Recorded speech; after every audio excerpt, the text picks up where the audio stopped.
Photoshop ട്യൂട്ടോറിയലിൻ്റെ ഒന്നാമത്തെ എപ്പിസോഡിലേക്ക് എല്ലാ സുഹൃത്തുക്കൾക്കും സ്വാഗതം. ഇന്ന് ഞാൻ എങ്ങനെയാണ് ഫോട്ടോഷോപ്പിൻ്റെ ബേസിക് ഐഡിയാസും അതിൽ ഉള്ള ടൂൾസ് എല്ലാം ഉപയോഗിക്കുക എന്നുള്ളതിനെക്കുറിച്ച് ജസ്റ്റ് ഒരു ഐഡിയ മാത്രമാണ് ഈ ഒരു ട്യൂട്ടോറിയലിലൂടെ പറഞ്ഞു തരുന്നത്. അപ്പോൾ ആദ്യം തന്നെ ഫോട്ടോഷോപ്പ് ഡൗൺലോഡ് ചെയ്ത് ഇൻസ്റ്റാൾ ചെയ്യുക. അതിന് വേണ്ട ലിങ്ക്സും ഇൻസ്ട്രക്ഷൻസും ഒക്കെ ഞാൻ ഈ വീഡിയോയുടെ ഡിസ്ക്രിപ്ഷനിൽ ആഡ് ചെയ്തിട്ടുണ്ട്. ഞാൻ യൂസ് ചെയ്യുന്നത് അഡോബി ഫോട്ടോഷോപ്പ് CC 2015 എന്ന മോഡലാണ്, ഒരു ലേറ്റസ്റ്റ് മോഡലാണ്. നിങ്ങൾക്ക് ഞാൻ നൽകുന്ന ലിങ്കിലും ഞാൻ യൂസ് ചെയ്യുന്ന സെയിം ഫയൽ തന്നെയാണ്. ഫയൽ ഡൗൺലോഡ് ചെയ്ത് ഇൻസ്റ്റാൾ ചെയ്തതിന് ശേഷം ഇൻസ്റ്റാളേഷൻ പ്രോസസ്സൊക്കെ വളരെ ഈസി തന്നെയാണ്. ഓപ്പൺ ചെയ്യുമ്പോൾ നിങ്ങൾക്ക് ഇതുപോലൊരു വിൻഡോ കാണുന്നതായിരിക്കും. ഇതിൽ ഈ മുകളിൽ നിന്ന് കുറേ ഓപ്ഷൻസും, റൈറ്റിൽ ഇവിടെ അഡ്ജസ്റ്റ്മെൻറ്റ്, ലെയേഴ്സ്, അങ്ങനെ കുറച്ച് ഐറ്റംസും, ലെഫ്റ്റ് സൈഡിൽ ഇവിടെ നിങ്ങൾക്ക് ടൂൾസ് ബാറും കാണാവുന്നതാണ്. ഇനി നിങ്ങൾക്ക് ഈ ടൂൾസ് ബാർ അല്ലെങ്കിൽ ഇതുപോലെ ഈ അഡ്ജസ്റ്റ്മെൻറ്റ് ലെയേഴ്സ് ഒന്നും കാണുന്നില്ലെങ്കിൽ വിൻഡോയിൽ പോയി നിങ്ങൾക്ക് ടൂൾസ്, ലെയേഴ്സ്, അഡ്ജസ്റ്റ്മെൻറ്റ് ഇതൊക്കെ ആഡ് ചെയ്യാവുന്നതാണ്. ഓക്കെ, ഇനി ഫോട്ടോഷോപ്പിലേക്ക് എങ്ങനെ ഒരു പിക്ചർ ആഡ് ചെയ്യാം എന്നുള്ളത് നോക്കാം. അതിനുവേണ്ടി സാധാരണ എല്ലാ ആപ്ലിക്കേഷനുകളും പോലെ ഫയലിൽ നിന്നും ഓപ്പൺ എന്ന് ക്ലിക്ക് ചെയ്യുക. ഇവിടെ എനിക്ക് ഒരു സാമ്പിൾ ഇമേജ് ഉണ്ട്. ജസ്റ്റ് അത് ഓപ്പൺ ചെയ്യുന്നു, സെലക്ട് ചെയ്ത്. ഇപ്പോൾ ഇമേജ് ഇവിടെ ഓപ്പൺ ആയിട്ടുണ്ട്. അപ്പോൾ നിങ്ങൾ കാണുന്ന പോലെ തന്നെ ഇമേജ് സൈസ് വളരെ ചെറുതാണ്. അപ്പോൾ ഈ ഒരു ഫ്രെയിമിൽ ഇത് ഫിറ്റ് ആവാൻ വേണ്ടി ഞാൻ ജസ്റ്റ് Ctrl+0 പ്രസ് ചെയ്യുന്നു. നിങ്ങൾക്ക് Ctrl+0 വർക്ക് ചെയ്യുന്നില്ല എന്നുണ്ടെങ്കിൽ നിങ്ങൾക്ക് Z പ്രസ് ചെയ്ത് അല്ലെങ്കിൽ ഇവിടെ ഈ ടൂൾസിൽ നിന്നും സൂം ടൂൾ എടുക്കാവുന്നതാണ്. എന്നിട്ട് ഇവിടെ ഈ മുകളിൽ കാണുന്ന 100% ഫിറ്റ് സ്ക്രീൻ, ഫുൾ സ്ക്രീൻ എന്നുള്ള ഈ ഓപ്ഷനിൽ ഫിറ്റ് സ്ക്രീൻ സെലക്ട് ചെയ്യാവുന്നതാണ്. ഓക്കെ, ഇനി ഈ ഫോട്ടോക്ക് ഒരു അല്പം എഫക്റ്റ് നൽകുന്നത് എങ്ങനെയാണെന്ന് നോക്കാം. അതിനുവേണ്ടി Ctrl+U പ്രസ് ചെയ്യുമ്പോൾ നിങ്ങൾക്ക് ഹ്യൂ ആൻഡ് സാച്ചുറേഷൻ എന്ന ഒരു വിൻഡോ അപ്പിയർ ആവുന്നതായിരിക്കും. ഇനി Ctrl+U വർക്ക് ചെയ്യുന്നില്ലെങ്കിൽ നിങ്ങൾക്ക് ഇത് ഇമേജിൽ അഡ്ജസ്റ്റ്മെൻറ്റിൽ നിങ്ങൾക്ക് ഹ്യൂ ആൻഡ് സാച്ചുറേഷൻ ഓപ്പൺ ചെയ്യാവുന്നതാണ്. ഇനി ഇവിടെ നിന്ന് നിങ്ങൾക്ക് ഹ്യൂ എന്നുള്ളതിൽ ഇതിൻ്റെ കളേഴ്സ് ചേഞ്ച് ചെയ്യാവുന്നതാണ്. ഇതൊരു ഫ്ലവറിൻ്റെ ഫോട്ടോ ഒക്കെ ആണെങ്കിൽ ഈ ഹ്യൂ വളരെയധികം മാച്ചിങ് ആയിരിക്കും. നിങ്ങൾക്ക് ഈ കളറെല്ലാം അഡ്ജസ്റ്റ് ചെയ്യാവുന്നതാണ്. തുടർന്ന് ഈ ഫോട്ടോയുടെ ലൈറ്റ്നെസ്, അതായത് ഇതിൻ്റെ ഡാർക്കോ അല്ലെങ്കിൽ ലൈറ്റോ ആക്കിയിട്ട് അഡ്ജസ്റ്റ് ചെയ്യാം. നിങ്ങൾ ചെയ്യേണ്ട വർക്ക് കഴിഞ്ഞതിന് ശേഷം ജസ്റ്റ് ഓക്കെ പ്രസ് ചെയ്യുക. ഇനി ഫോട്ടോഷോപ്പിൽ ലെയേഴ്സ് എന്നുള്ളത് ഒരു ഏറ്റവും ഇമ്പോർട്ടൻ്റ് ആയിട്ടുള്ള ഒരു ഘടകമാണ്. അപ്പോൾ നിങ്ങൾ കാണുന്ന പോലെ തന്നെ ഇവിടെ ബാക്ക്ഗ്രൗണ്ട് എന്ന ഒരു ലെയർ കാണിക്കുന്നു. അതിന് നേരെ തന്നെ ഒരു ലോക്ക് സിമ്പിൾ എന്നുണ്ട്. ഈ ലോക്ക് ചെയ്ത ലെയറുകൾ നമുക്ക് ഒരിക്കലും ആക്സസിബിൾ അല്ല, അതായത് അതിൽ ക്രോപ്പ് ചെയ്യാൻ എഡിറ്റിംഗ് ഒന്നും ഈസി അല്ല. അപ്പോൾ അതിനാൽ ഒരു ലെയർ അൺലോക്ക് ചെയ്യാൻ നിങ്ങൾക്ക് അതിൽ ഡബിൾ ക്ലിക്ക് ചെയ്ത് ജസ്റ്റ് ഈ നെയിം എന്നുള്ളിടത്ത് നിങ്ങൾക്ക് എന്തെങ്കിലും പേര് നൽകണമെങ്കിൽ നൽകി. ഞാനിവിടെ ബേബി എന്ന് നൽകി. ഓക്കെ പ്രസ് ചെയ്യുമ്പോൾ നിങ്ങൾക്ക് ഈ ലെയർ ഇപ്പോൾ അൺലോക്ക് ആയിട്ടുണ്ട്. ഇനി ഈ ലെയർ എഡിറ്റ് ചെയ്ത് കഴിഞ്ഞാൽ നിങ്ങൾക്ക് അടുത്ത ലെയറിലേക്ക് പോകുമ്പോൾ ഒരു സേഫ്റ്റിക്ക് വേണമെങ്കിൽ ഈ ഒരു ലെയർ നിങ്ങൾക്ക് ലോക്ക് ചെയ്ത് ഇടാവുന്നതാണ്. ഇവിടെ ലോക്ക് ചെയ്യാവുന്നതാണ്. ഓക്കെ, ഇനി ഒരു ഫോട്ടോ സിമ്പിളായിട്ട് അതിനെ കട്ട് ചെയ്യുന്നത് എങ്ങനെയാണെന്ന് കാണിക്കാം. അതിനുവേണ്ടി ആദ്യം ഈ ടൂളിൽ പോയി മൂന്നാമത്തെ ടൂളായ ഇതിൽ ജസ്റ്റ് ലെഫ്റ്റ് ബട്ടൺ പ്രസ് ചെയ്ത് പിടിച്ചാൽ നിങ്ങൾക്ക് ഇങ്ങനൊരു ഓപ്ഷൻ കാണിക്കും. ഇതിൽ നിങ്ങൾക്ക് പോളിഗൺ ലാസോ ടൂൾ അല്ലെങ്കിൽ മാഗ്നറ്റിക് ലാസോ ടൂൾ എന്നുള്ളതിൽ പോളിഗൺ എന്നുള്ളതാണ് നോർമലായിട്ട് യൂസ് ചെയ്യുന്നത്. അപ്പോൾ പോളിഗൺ സെലക്ട് ചെയ്യാം.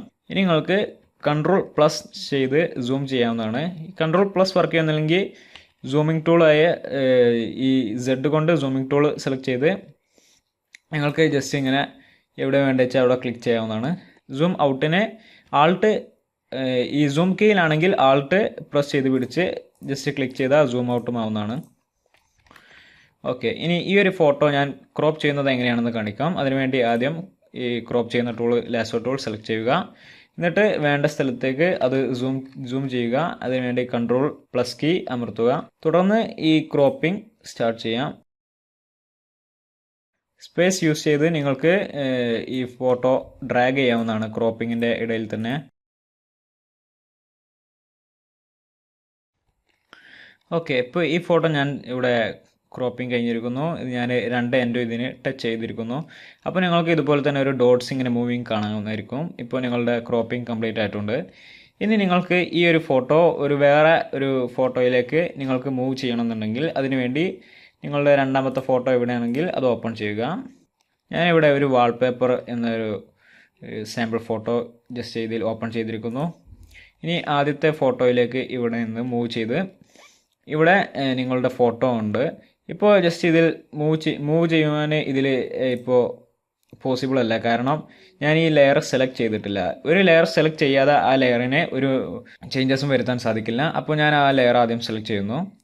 അപ്പോൾ നിങ്ങൾ കാണുന്ന പോലെ തന്നെ ഇതുപോലെ ഒരു റെക്റ്റാങ്കിൾ കാണിക്കുന്നുണ്ട്. ഇനി നിങ്ങൾ കാണുന്നില്ല എന്നുണ്ടെങ്കിൽ ഈ ഷോ ട്രാൻസ്ഫോം കൺട്രോൾ എന്നുള്ളത് എനേബിൾ ചെയ്തിടുക. ഇനി നിങ്ങൾക്ക് ഇതിൻ്റെ സൈസ് വേണമെങ്കിൽ ഇങ്ങനെ കുറക്കാൻ കൂട്ടാനെല്ലാം സാധിക്കുന്നതാണ്. ഒരു കറക്റ്റ് സൈസ് കിട്ടാൻ ഷിഫ്റ്റ് പ്രസ് ചെയ്ത് പിടിച്ച് ഇങ്ങനെ സൈസ് മൗസ് കൊണ്ട് മൂവ് ചെയ്താൽ മതി. ഇനി ഞാൻ ഇതെങ്ങനെയാണ് അടുത്ത ഇതിലേക്ക് മൂവ് ചെയ്യാം, ഒരു ഫോട്ടോയിലേക്ക് മൂവ് ചെയ്യണം എന്നാണ് കാണിക്കുന്നത്. അതിനു മുമ്പ് നമ്മളിപ്പോൾ ഇതിൻ്റെ സൈസ് ഒന്ന് അഡ്ജസ്റ്റ് ചെയ്തുകൊണ്ട് ജസ്റ്റ് എൻ്റർ പ്രസ് ചെയ്യുക. അല്ല എന്നുണ്ടെങ്കിൽ ഇവിടെ ഈ ടിക്ക് മാർക്കിൽ പ്രസ് ചെയ്യുക.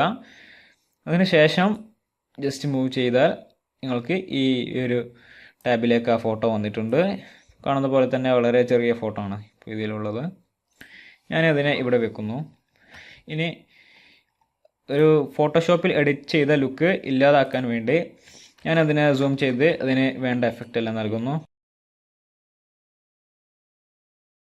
ഇത് ഒരു സിമ്പിൾ ഐഡിയ ഞാൻ കാണിച്ചു തരാം. അതായത് ഈ ഒരേ കളറുള്ള ഒരു ബാക്ക്ഗ്രൗണ്ട് ആണെങ്കിൽ അതിനെ ക്രോപ്പ് ചെയ്യേണ്ട ആവശ്യമില്ല. നിങ്ങൾക്ക് ജസ്റ്റ് ഇവിടെ ഇറേസർ ടൂൾ കാണാവുന്നതാണ്. ഇറേസർ ടൂൾ നോർമലായിട്ട് ഇങ്ങനെ ആയിരിക്കും കാണിക്കുക. ജസ്റ്റ് അതിൽ ക്ലിക്ക് ചെയ്ത് പിടിച്ചാൽ നിങ്ങൾക്ക് ഇങ്ങനെ മാജിക് ഇറേസ് ടൂൾ എന്ന ഓപ്ഷൻ കാണിക്കും.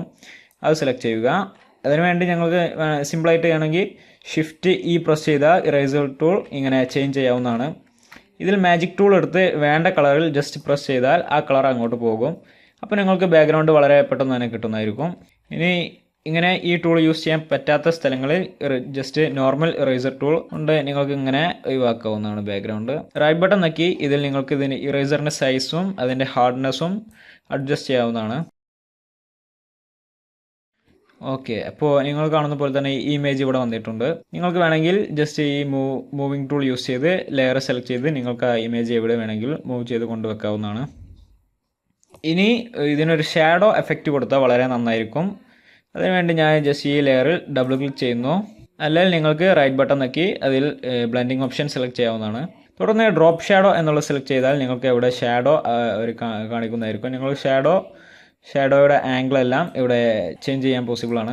ഓക്കെ, നിങ്ങളുടെ വർക്ക് കഴിഞ്ഞാൽ ജസ്റ്റ് ഓക്കെ പ്രസ് ചെയ്യുക. ഓക്കെ, ഇപ്പോൾ ആ ഇമേജ് ഇവിടെ വന്നിട്ടുണ്ട്. ഫോട്ടോഷോപ്പ് ട്യൂട്ടോറിയലിൻ്റെ ഒന്നാമത്തെ എപ്പിസോഡ് നിങ്ങൾക്ക് ഇഷ്ടപ്പെട്ടു എന്ന് കരുതുന്നു. നിങ്ങളുടെ ഡൗട്ട്സും നിങ്ങളുടെ അഭിപ്രായങ്ങളൊക്കെ ഈ വീഡിയോയുടെ കമൻറ്റിൽ ആഡ് ചെയ്യാവുന്നതാണ്. തീർച്ചയായിട്ടും ഞാൻ കമൻറ്റ്സ് എല്ലാം വായിക്കുന്നതായിരിക്കും. നിങ്ങൾക്ക് ഈ ട്യൂട്ടോറിയൽ ഇഷ്ടപ്പെട്ടെങ്കിൽ ലൈക്ക് ബട്ടൺ പ്രസ് ചെയ്യാം. തുടർന്ന് വരുന്ന ട്യൂട്ടോറിയൽസ് ലഭിക്കാൻ അതുപോലെ തന്നെ മറ്റൊരു കമ്പ്യൂട്ടർ ടിപ്സ് എല്ലാം ലഭിക്കാൻ എൻ്റെ ചാനലിനെ സബ്സ്ക്രൈബ് ചെയ്യുക. സോ എല്ലാവർക്കും നന്ദി, നമസ്കാരം.